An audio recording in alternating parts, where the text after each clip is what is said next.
guys? It's David. We're back again with another technique video. Today we're going to be looking at conventional deadlifts, and we have a guest with us today. This is Kelsey. I'm going to let her tell you a little bit about herself. Yeah, hi everyone. I'm Kelsey Miller. I'm the owner of this garage gym, which is called Ascension Strength and Performance, and I also teach kinesiology classes at Biola University, so I'm definitely passionate about this. Deadlift's one of my favorite movements. David and I go back a while, so it's fun to be here with him. But yeah, today we're going to be talking about the deadlift.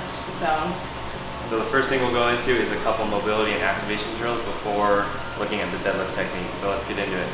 It's not a repeat of our other video. We're going to be doing conventional deadlifts today, and Kelsey's going to walk us through a drill to help us warm up our proper breathing patterns before our lift. Okay. So it's really important to know how to breathe through your belly, through your diaphragm for any lift that you're gonna do. And this is one way that I use a lot to teach people how to do that. And so they actually get some feedback. Laying face down on the ground, hands are forward, legs are extended. And what I'm gonna tell David to do is just, as you inhale, you're gonna try to press your belly into the ground. His back is coming up, he's pushing his belly out, he's extending the diaphragm, back's coming up, and then it's coming back down. And once they get that, you know that they're at least getting that extension that you want when they're taking that inhale. That's good. And it's giving you that nice feedback as you extend it. You're pressing against the floor, you can physically feel that, so it works really well. Now that we did our breathing mechanics first, we're going to implement that into a bear crawl position with a little kickback with a band. So what Kelsey's going to do right now is she's breathing like she was against the ground. She's pushing out with her stomach, and right before she's going to go up onto her toes, she's going to brace her core like someone's going to punch her. So you see that? That's perfect. That's what we want to maintain while we're in a deadlift. She's going to breathe in, and she's going to kick back with that glute. She's going to kick back, trying to maintain nice stable spine while she's breathing, and we're literally doing the same mechanics that we're doing with the breathing on the floor here.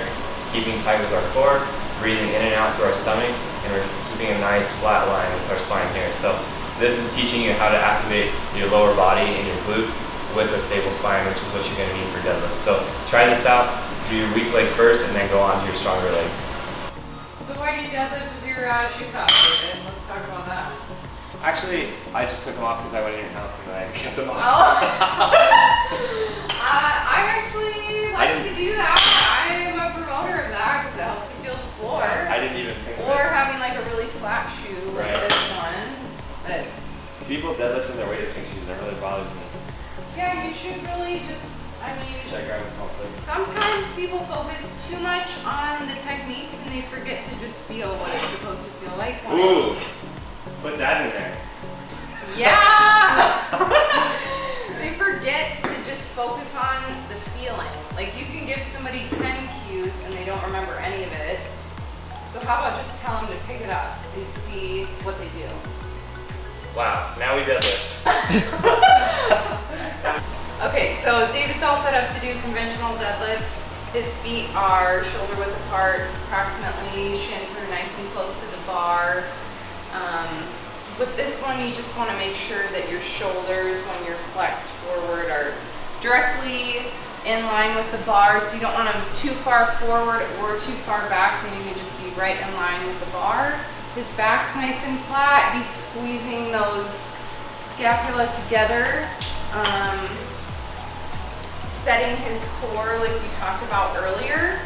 And then he's just lifting up while his core is braced, making sure that his hips and his shoulders kind of lift together.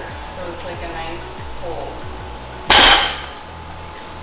As the bar is coming up and as it goes down, the knee is kind of the cutoff point. So as it passes his knee, then he pops his hips forward.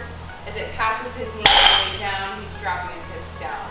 So the knee is kind of your measuring stick with this movement to know when to pop hips forward and when to drop down. Good job, Dave.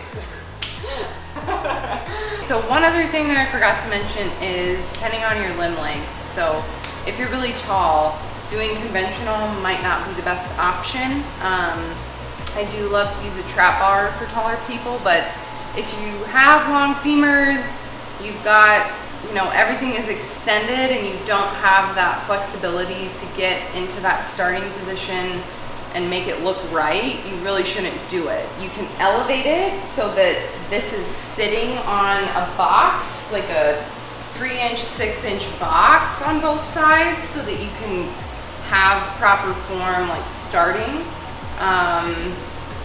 But again, if you can't get in that starting position that looks good, probably shouldn't do conventional. So, any other thoughts? Nope. That's it. Hey, that's it. I'm so serious. It's good, we'll keep rolling. Okay. Thank you for tuning in today, guys. Hopefully you're able to take some useful tips away from our conventional deadlift video. Again, just remember, conventional might not be for everyone. If you're super tall, you might want to find a different variation. And if you want to learn how to do sumos better, you can check out our sumo video we did before. But let's thank Kelsey for joining us today, giving us some advice. I've learned a lot from her in my career, so she's definitely someone I wanted to bring in on this. But if you want more from her, Thanks for having me. Of course. Her social is going to be right here, Ascension Strength. And if you want more from me, you know where to find me, David T. Fisher. That's it for today. We'll see you guys later.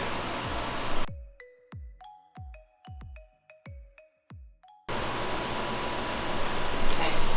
That was hard. Right? You're not filming this, right? Of course. That's all the good stuff. Oh my God. When you're not paying attention. Specific things that you like. The mascot here. Hanging out. What? Do you have any specific You know, views that you like or techniques for?